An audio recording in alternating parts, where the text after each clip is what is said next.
Introduction. This is the Hyundai Kona. It is based on the i20, it gets a nice and peppy engine, and it isn't coming to India. At least not in the form you see here, which, by the way, we went all the way to Turkey to drive. Hyundai will launch the Kona in India but as an electric. And when it does, it will cost as much as a Tuscon, making it quite expensive indeed. Design drama. But, the Kona has a strong USP, a unique selling point that makes it desirable. Its quirky design. Much like the Nissan Juke, visually the Kona too is a love me or hate me thing. It might not be as extreme as the Juke, but the ideology is similar. Its primary objective is to be polarizing enough to attract the millennials. And, polarizing, the Kona most definitely is. It has menacing Genghis Khan eyes for headlamps, which have a completely different design philosophy from the three-layered front grille. The three-part grille includes a slim one on top, a gaping chrome one in the center, and a completely unnecessary one right at the bottom of the bumper. And the three don't gel either. Then, there are two sets of fog lamps. And, again, these seem to have come from two completely different cars.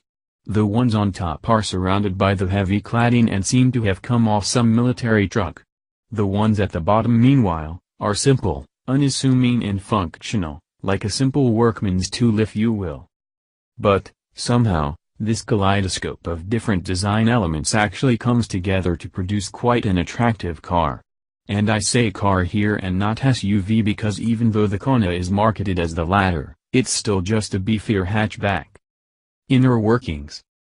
Inside, things are more regular. It has red accents all over, and red seat belts. But, otherwise, the steering, the clocks, the climate control system, the touchscreen multimedia display, and all your door trims, central console design, and even the aircon vents and door handles are typically Hyundai.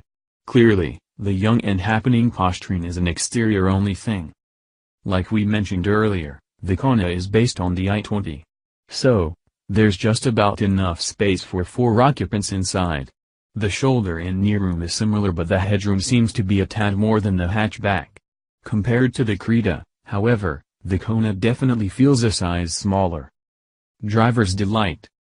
And the smaller dimensions together with a sporty suspension setup and a 177 bhp petrol motor make for a fun-to-drive car. The Kona feels light on its feet. It has quick turn-in. It loves to be hustled from corner to corner. And unless you encounter a downhill hairpin bend as tight as Uncle Scrooge's purse strings, understeer is an absolute non-issue. The Kona's steering is light but quick. It's also anything but mute. And though the sporty suspension makes for a jarring, noisy and uncomfortable ride, it does lend the Kona thoroughly enjoyable driving dynamics. But then, what's a good handling car without the right firepower under its hood? That aspect is covered by the direct injection, 1.6-liter, petrol engine mated to a dual-clutch automatic. The engine isn't just free revving and nice sounding, it packs in a big punch too. The 177 horses have it scooting out of corners with the enthusiasm of an excited cheerleader. And 3-digit speeds come up before you can count to 8.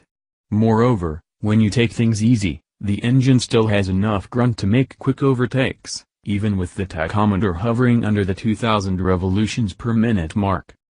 Conclusion. Did we mention the Kona isn't coming to India? Well, not in the form we just talked about. And that's because the Kona is to Europe what the Creta is to India. And we'd much rather have the Creta because even though it might not be as exciting to drive or look at as the Kona, it is more spacious, more comfortable and more palatable. But, for those of you in India who must have the Kona, given of course you are pretty well to do, there will be the brighter, quieter, and electric version on sale next year. And it too promises to be fun to drive car. Expected price, 25 lakhs. Expected launch, 9th of July 2019.